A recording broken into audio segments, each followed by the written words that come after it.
Time for another live event, gang. This time at the home of my friends Clark and Lisa. They are having a summer solstice party, though it's a little gray out, not peak production time for their solar panels, but that's okay. We've got lots of their friends coming over and family members, and we're gonna try to make the most of this. The house is a modern house built by Clark himself, made to look historic, which is neat. A lot of interesting different pockets that we can shoot things, but some of those areas where the people are going to be gathering are going to be really tough to light, actually, if we want to try lighting them. How much stuff do we want to bring with us to a party where we're going to be enjoying it ourselves? Well, for me, I'm probably going to mainly use this one camera body. It's Nikon D4, but you know, any camera's fine. I've got a 24 to 70 millimeter lens. It's an f2.8, big hole in the aperture so I can work in dark areas, bright areas, inside, outside. And I don't want to burden myself down with a lot of gear if I'm going to the party. I just want to be able to work easily, quickly, quietly, and enjoy myself a little bit. So we're going to go through the house here. I'm going to kind of talk about, well, when people come, where they're going to be, what's the light like. I like to work where the light is, not where it's not, if I can help it. So let's go on inside.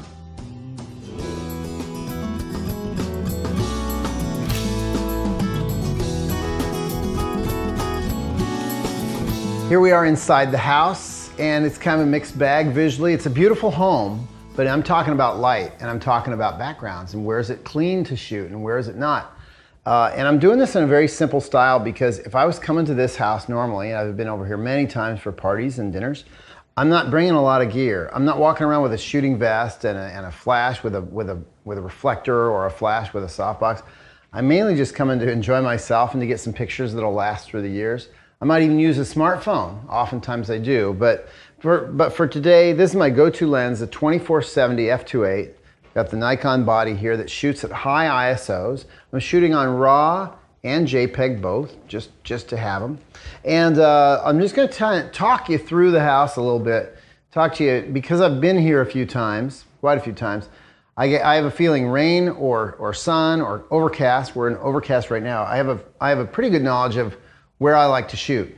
I don't shoot much in the TV area because it's pretty dark, the dark couches, dark carpet, and we've got windows that kind of blow out. So mainly I look in this area where the dining room is, fairly well lit, really well lit actually. We've got a warm light source over the table. We've got a bank of windows here. Back in the corner, way over there, by the kitchen, that's also another nice place because they're surrounded by windows. And many times I'll open up the aperture and really overexpose, and we get a nice white background through those windows. It's okay to overexpose sometimes, believe it or not. You would not believe what the histogram looks like there. It's really, really overexposed, but it makes people pop right out. Otherwise, we'd see everything outside if we underexposed it, and that'd be too distracting. I also really like the kitchen. Right in front of the sink, as is traditional, we have a window, and that window lets light come in. So anybody preparing food or washing their hands, whatever, they're lit very, very well. What else do I like? Well, there's a staircase in here, and we can get up and look down. If the party gets crowded enough, that's a nice way of getting a little bit of a free aerial indoors, though. One other place I really like, two other places outside, but they're under the cover of the porch. So rain, shine, clouds, whatever, the light's always consistent there because we've got some nice bright open shade. And that is along the east porch of the house where we're gonna be seeing buntings hung and lots of tables and flowers set on the tables. And also there's a little porch swing with a vine on a lattice. And that provides a nice block or a nice background. And lots of people sit out there and chat. Really in the end, it's about storytelling, isn't it? And it's about showing people having fun and with the people they love. And it's a summer solstice party, so we're going to go from about 11:30 peak solar time if it was sunny to about 2 o'clock. Nice and easy, not gear heavy. People will be arriving any minute now.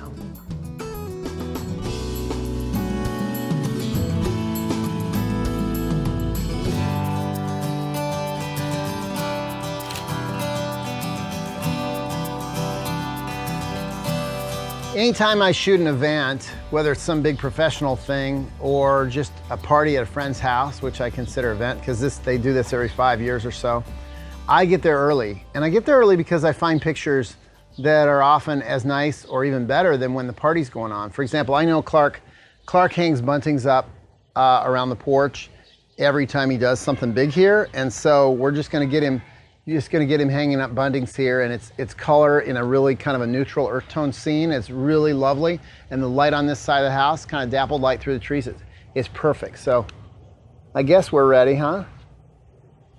I've already pre-focused on this spot, and I've also got my exposure locked. I know what it is. I don't need to be fumbling around. And I certainly don't want the autofocus searching, because it just takes him a second to hang these up, he and my son Cole. And so I don't want the autofocus to be searching for where to focus, how to do it, what's going on. You know, I just want it locked in. This is something I've anticipated, I prepared for. So super easy, super easy. Hey guys, I might just get each grab one. I might just get a portrait of you standing there. It kind of frames you well. Just get a little, just hold them up. Just stand right there next to Clark, Cole. There we go. Look at that. Lots of maximum color, nice. Cole, come a little farther forward so I get a little bit more light on you. Clark, scoot in there. There you go. There you know. Nice. Hold them out. Big cheesy smile. Very nice. Love it. Isn't it amazing how bossy you can get with a camera? You tell anybody to do anything, they do it. All right, so great. So this is a nice little preset. It's something to shoot before we get into the heat of the party. I'm not gonna be messing with things much, but you know, this is just, the pressure's off, the guests haven't arrived yet, and really nice, beautiful color. One of the nicest pictures I get today, I bet.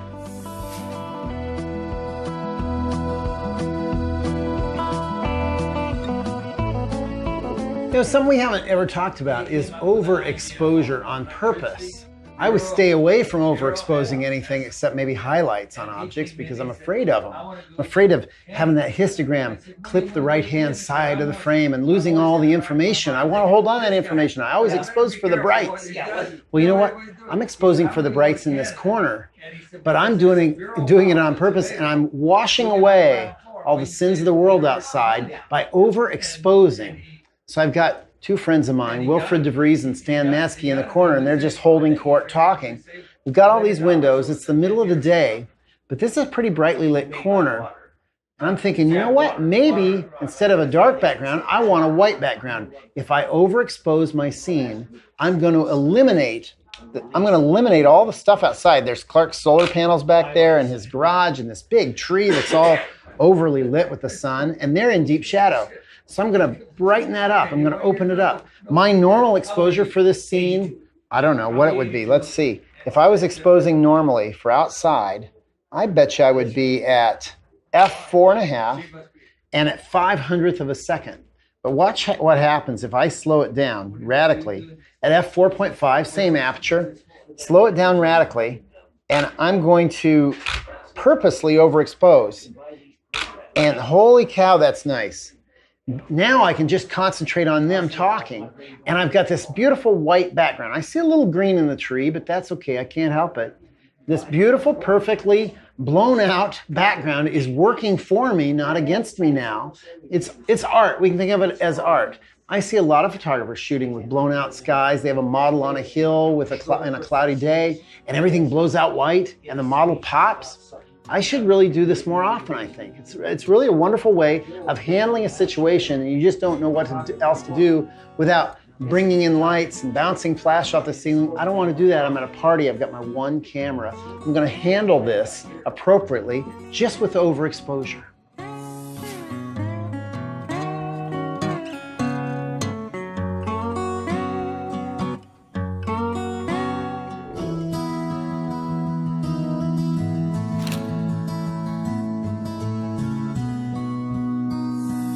I like to get to a place early before things are really going on and case the joint or scout.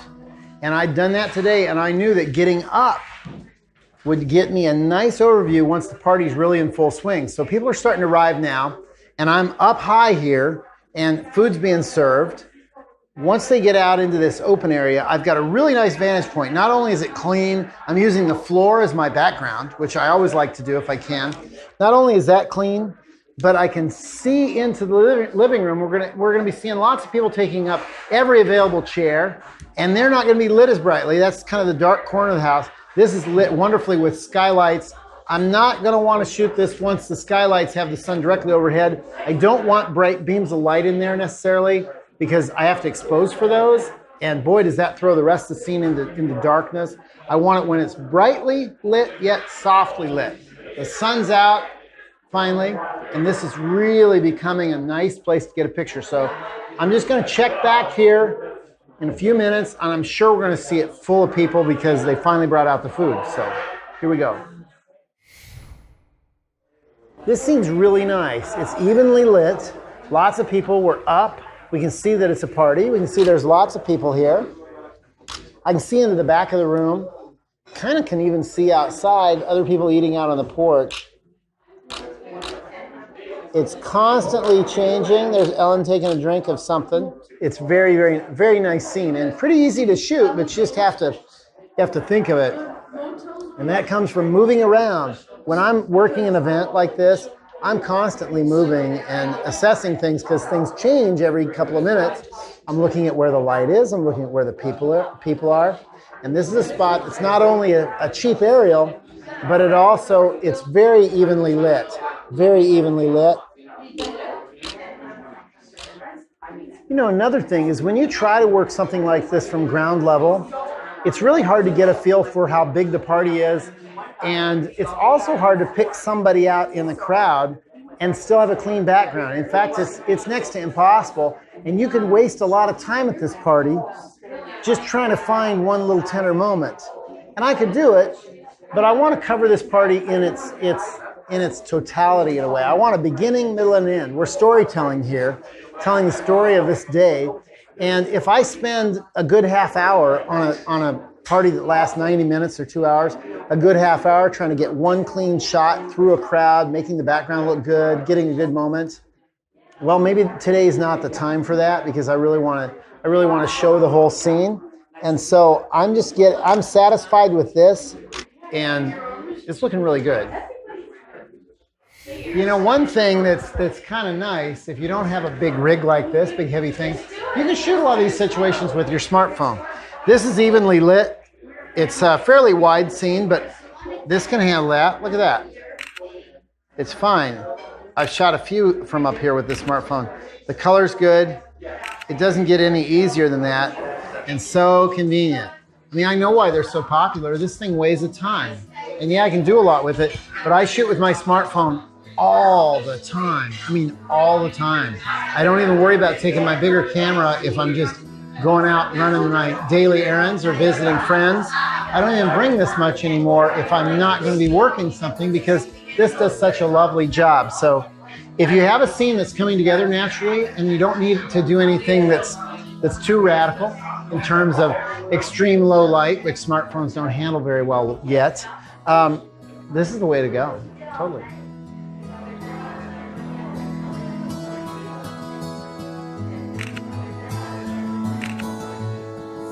So I don't think I need to work this anymore. I've got this covered. Oh, that's sweet. Little tender moment there. I've kind of got this covered, so I'm going to go ahead and run on around the house and look around, see what else I can get.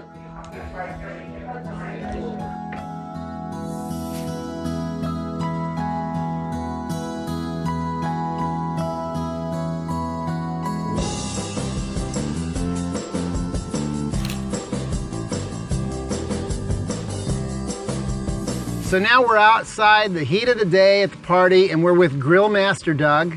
He's the guy that does the honors and cooks all the meat. And smoke is what this is about now. I've seen him out here where the smoke is so thick it made him sick like 5 years ago, plus the sun. So he's got a good smoky fire going in there. And I like smoke in the middle of the day because it diffuses the light. And obviously, even at dusk, it's great. But in harsh light, it really softens things up. It adds drama. It's very fleeting, fun thing to do. And Doug's game. He's had a couple of hard ciders. And here you go. Hold your breath, okay? Yeah, okay. We're ready to go. All right, let's see what we get. Yeah. Now, the sun's lighting that smoke as it goes away. Flip those puppies over. Let's see if they give you a little bit of smoke action. Let's see. Oh, look at, there we go. All right. So the sun's coming down, and we can really see that smoke stand out because the sun's lighting the smoke, but the background But the background is dark. We're using the side of that dark house. And look at that, that's nice. I might even go vertical and I can really see that smoke. Get in close to your grill there, Grill Master Doug. All right, that's great. So we need a dark background to see light objects like that are flying through the air. We need, oh, look at that. The sun's catching that really well. Without a dark background, you can't see smoke. You can't see it against a bright white sky. Same with snowflakes, obviously, but smoke is white, and so that's nice. Look at that. How overcooked are those burgers, do you think? Great. I'll have to eat them. I'll have to try them. But look at that. With the sun coming down against that dark, dark house, you just basically got a beam of light. He's being completely lit from above, and it's really nice. How is it? Really good. Grill Master Beals says they're good. All right. Very nice. Definitely a vertical on this. Definitely a vertical on this because I can see the smoke going up. That is perfect. Are they pretty good? They're not all dried out? They're very good. Actually. Okay. So this is something to try at home, you guys. Dark background if you want to do smoke, or you want to do snowflakes even if it's the opposite time of the year, or it won't show up. And smoke also softens the light really, really well in a harsh scene. But you got to have plenty of smoke. You can't be a little. It's got to be a lot of smoke to make it show up. It's good. Let's see.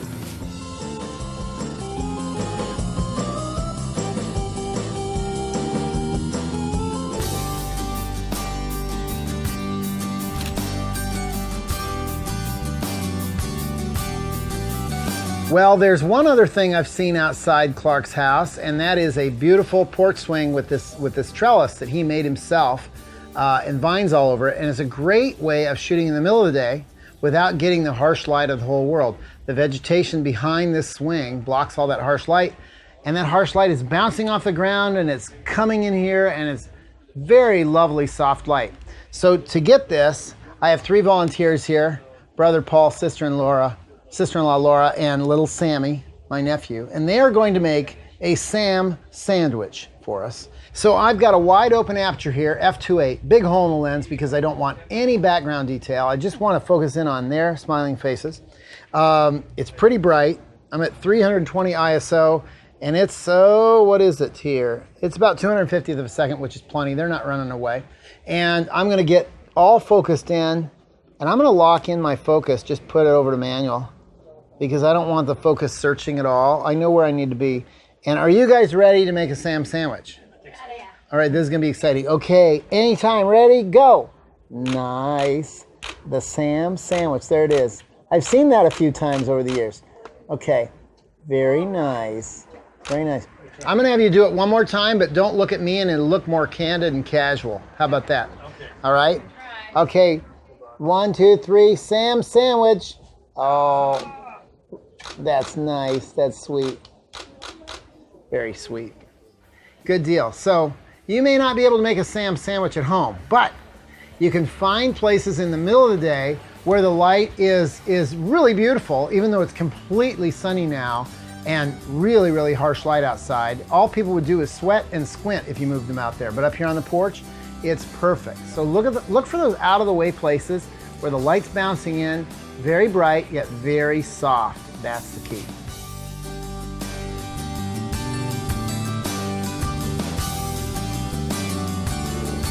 So the party is over and I am beat. My feet are tired, but I finally have a cold drink. And it went pretty well, didn't it? We were able to shoot in the middle of the day in cloudy light as well as sunny, and make some pretty interesting pictures. We didn't cover everything. We couldn't get to everything. I mean, there's really, if you want to work something, like just at the barbecue grill, it took a good 10-15 minutes. The staircase maybe took a good 10-15 minutes, and then the time's gone. For a party that lasts maybe 90 minutes, you just pick a few good situations and work them so that you get some really excellent pictures. If I tried to cover everything that went on, none of the pictures would be that good. It takes time. But I'm beat. Hey, there is one more picture that needs to be taken. You ready? One more picture, just one more. Okay, I'm ready. Is it pretty good? Okay. It's a wrap. So now let's do a critique of the summer solstice party that we went to over at Clark and Lisa's house. Granted, I'm not going to be looking for a home run picture here, something that's going to go in my portfolio. Instead, I'm looking for a group of pictures that will provide a nice record of the day and be something that be pleasing to them and myself as well. So I'm really looking to tell a story, really, beginning, middle, and end if I can. Everybody over there, they're all family and friends, and so whatever I land on, I think that Clark and Lisa will be pleased. I've done my first pass edit already, where I've gone through the dregs, knocked out the things that are out of focus or crooked or just junk, not exposed properly. Now I'm going to go through my second level edit. I've marked these red. You can choose any color you want if you're in different editing programs. They let you mark things different ways.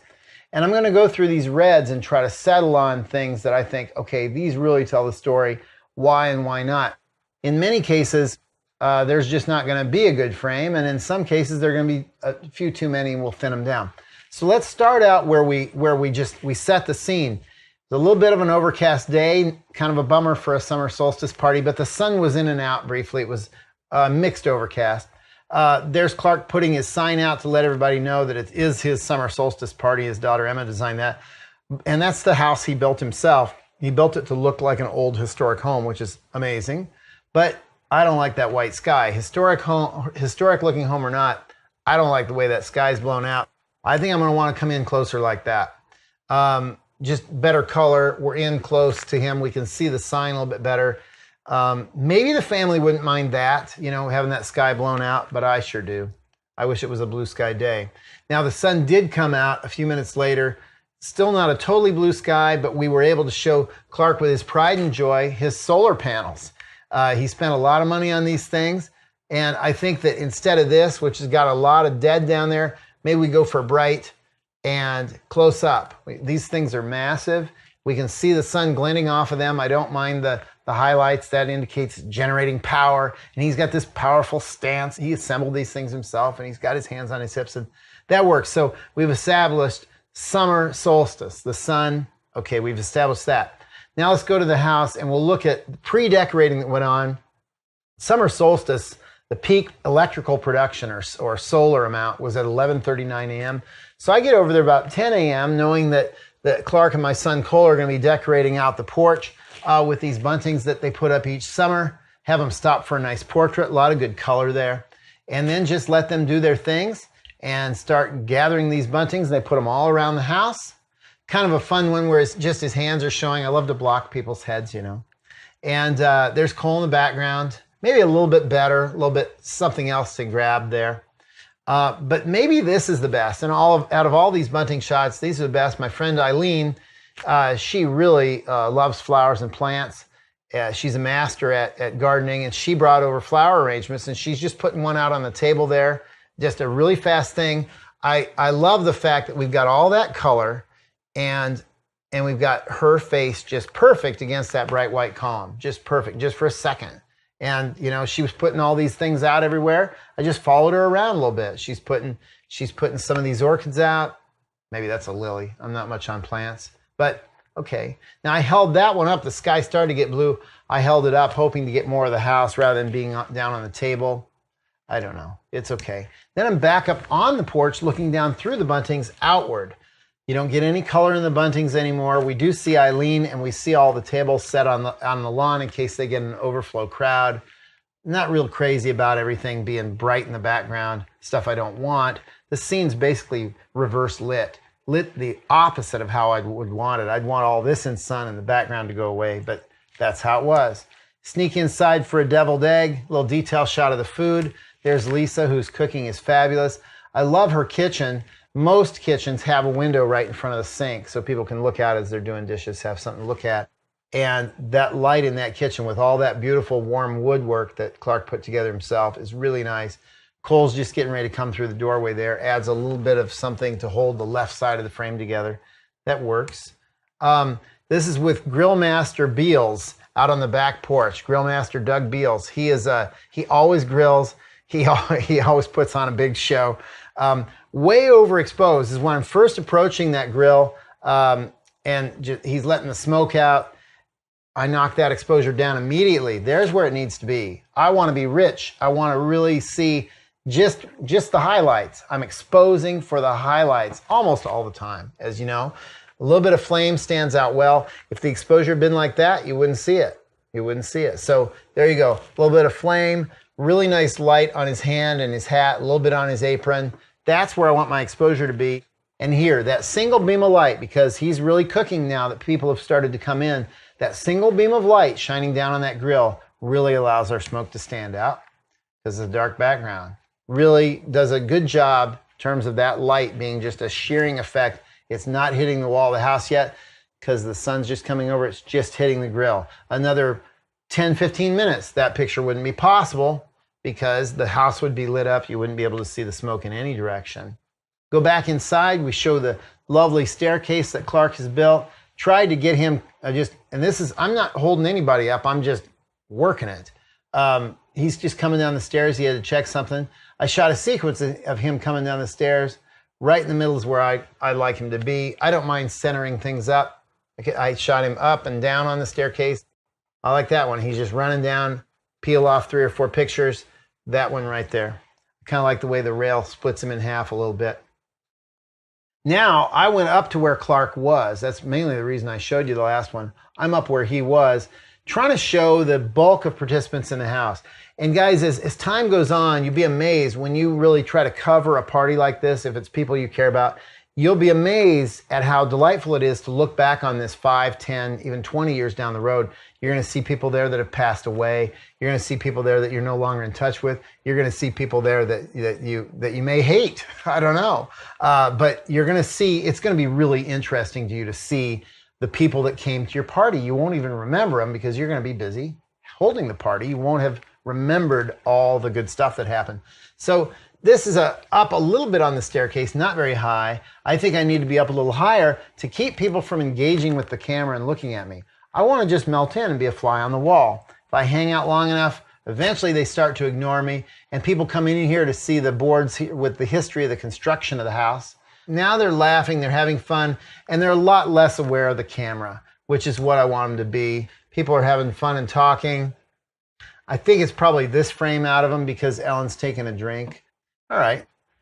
Then moving on, let's look around the edges of the room. It's not all about the crowds, but it's about things that go on, people reconnecting at a party. Let's look around the edges. This is that situation where I overexposed for the outside to clean up the background. Really concentrate on Wilfred and his friend Stan. They've been friends for decades. And get them leaning in. Wilfred's a little hard of hearing now. He's been around big machinery all his life, leaning in and really talking. And then kind of the payoff, the laugh there. I think of all of them, I like that the best. Don't care for this going through Stan's head, this bar, but you know, people aren't really going to notice that besides me if they're big fans of Wilfred and Stan, which we all are. So that's probably the frame. That's probably the frame out of the 3. And then we wrap up with my brother and sister-in-law, Paul and Laura, and their son Sam, and they're always hugging. That's their only child, and he's a sweet boy, redheaded just like them. They're always hugging that kid, and they've perfected what they call the Sam sandwich, where they squeeze him. He loves that. He likes the attention. And they're just a very hands-on couple with their son. They're very devoted. That, to me, is nice. I mean, they're not hamming it up for me. They're just lost in themselves. They're on this swing with a really nice vine background to knock the distractions down somewhat. Notice how we've got more in focus here. As we back off with a longer focal length, that goes away. It melts it away a little bit more. That's probably one of the best frames. We can see hints of their faces. We can really see Sam and the beam of light and that really gorgeous head of red hair really lit up. And then, you know, just the cheesy ham it up stuff where they really get in close. We get closer yet and closer yet. Maybe that's it. And they always like to, they said the true Sam sandwich is when they're standing up. Okay, so they squeeze in there and go for it. But to me, there's one clear winner in this group, and it's that frame. Just because of the light, everybody's delighted. They're being themselves, and it's as if I'm not even there. So I'm really pleased with that picture. So there you go. That is the house party, as they say, the summer solstice party. Not an easy thing to shoot, and nothing comes out of it that's extremely dramatic. There's no true home runs there. You're just being a good soul and documenting a friend's or a family's party. There's not a lot of payoff in it for you visually, but so worth doing, so worth doing. And And these are the moments that don't come again that we want to record. So I'd say overall the day was fairly successful.